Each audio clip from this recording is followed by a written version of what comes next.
This lake is only about 2 miles from our church building, Encounter Church.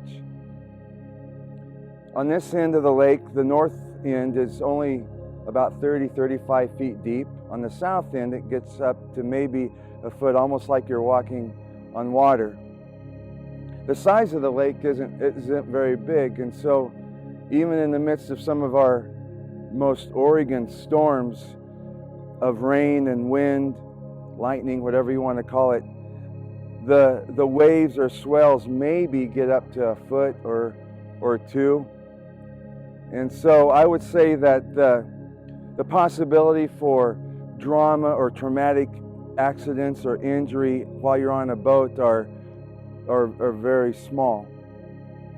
In the Gospel of Mark, there's a real doozy of a storm. In fact, it's probably one of the most famous storms recorded in all of the Word. The disciples and Jesus had spent a full day preaching and teaching, and Jesus, in doing his part, was literally exhausted, and so the evening has come, and he decides that they're going to take a little trip across the lake on a boat to get to the other side, the Word says. And so Jesus and the disciples get in the boat and they head out across the Sea of Galilee. The Sea of Galilee isn't much bigger than the reservoir that we're at today. About 13 miles in length and about 8 miles wide. And yet the storm that is spoken about puts anything that would happen out here on a blustery Oregon day to shame. The waves begin to come up and this rain starts to pelt the boat. And next thing you know, the disciples begin to fear for their lives. They're scared. They become so scared, and the storm becomes so great that they decide that they're going to wake up Jesus because they don't know what else to do. And we find in the height of their fear is Jesus asleep. The storm that we are in as a world, really, in a nation, in our community, in our own personal lives, is as great, if not bigger, certainly, than the storm that the disciples and Jesus were in the midst of. And just like what Jesus issued or commanded to the storm, I believe that even today he's talking to us using, in theory, the same 3 words that he used to calm the storm. I'll get to that in just a little bit. Let me ask you a question, and it's a big question. In the midst of this disease that we're fighting, in the midst of whatever you are going through, the storm that you're in, let me ask you a question. What is God to you, or who is God to you right now? One of the great things about God is that he is omni-everything, that he can meet your need, answer any question that you have. He can be present in your life just like he is with a bunch of other people all at the same time.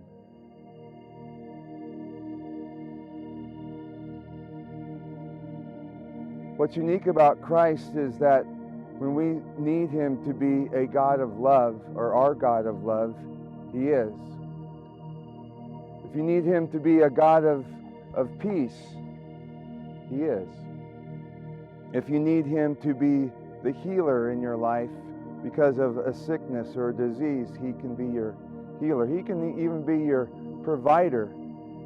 If you're struggling financially, he can provide for you. God has this unique capability, this unique characteristic of being able to answer and supply and meet your need no matter who or where you're at. And he can do this to a bunch of people all at the same time. Who is God to you right now? I think about the storms that are in my life sometimes that when I need Him most, He's there for my every need. In Psalm chapter 46, there's an answer to this question of who is God and who is God to you. What need does He need to supply for all of our lives? In Psalm 46, verse 1, and then also in verse 10 are the answers, I believe, to God is what? To you and to me. Fill in the blank, I guess. Psalm chapter 46, verse 1 says that God is our refuge. God is our strength, a very present help in time of need. I want to talk to you about these three things: refuge, strength, and a very present help. Refuge defined is protection, it's shelter, it's a hiding place. God is our refuge. I want to talk about the refuge, the strength, and the very present help in time of trouble. Another translation says need. When I look around at the shelter that I'm under now, it gives me a place of protection. It gives me a shelter when the literal storm of rain and wind that happens in this area, when that storm comes, this shelter, I can run to it and I'm protected. I'm safe. I'm hidden. God is my shelter, my protection, my refuge. The psalmist goes on and says, God is my strength. I know it might not look it, but I get into the gym on occasion 2 or 3 times a week, and I know some days I feel really strong. I feel like that 40-pound barbell, I can walk in and lift it or press it, however it's going to be. I feel like I can lift, and I'm feeling like I'm really strong. Then there's other days where, for whatever reason, I feel like I can't lift it at all, even though 2 days earlier I was able to lift it, but for whatever reason I don't feel strong. In fact, I would say I feel weak. The Word says a few times that when we are our weakest, when we're facing storms of life, that He is our strength. He is strong. And that's the difference between myself and God, amongst a bunch of other different things, is that when I'm inconsistently weak and then strong and then strong and then weak based on a day-to-day or week-to-week basis, Jesus is continually strong. You and I can run to Him and find strength in any kind of storm that we're facing. The consistency of God and His strength is what I count on to get me through some of the most difficult times in my life, and probably the same thing that you would face in whatever storm that you find yourself in. God is our refuge. God is our strength. And the very present help. This is probably one of my favorite things about God, amongst, again, a bunch of things, is that He is a right now God. A very present help is needed when you're in the hospital. He's a very present help when you're sitting right now in your couch or in your favorite chair and you call out to Him or cry out to Him. He is a very present help to you right now. God is a very present help when you need Him financially. He's here and He helps you when you need a financial boost. God is a very present help during a worship song. God is a very present help when you pray. You can sense His presence. God is a very present help when you need His joy. The Word says that in His presence there is fullness of joy. God is a very present help, a right now help in time of trouble. When I think about the storm that the disciples were facing, that the storm that the disciples were in, I think about these three things: refuge, strength, and a very present help in time of trouble. God is our refuge, our strength, and our help. The winds are blowing, the rain is torrential, the waves are getting high. And instead of the refuge being running down to the lower level of the boat, or however the boat was made up, the storm was still going to hit the disciples, no matter what kind of shelter they were looking for on the boat. I don't know what the boat looked like, but even if there was a lower level, and if all 12 of them decided that that was going to be their safest place, in reality, the refuge was found in the man sleeping in the boat. Strength. A lot of these guys were carpenters, and the wood that they used and whatever nails, however they constructed this boat, I'm sure they did it to the very best of their ability, and the strength of the boat probably was as strong as it could be. They knew what kind of storms they were going to be in because of the life that they had lived in that area near the Sea of Galilee. But their strength wasn't going to be found in the physicality, if you will, of the boat. The strength was, again, the man sleeping in the boat. Very present help.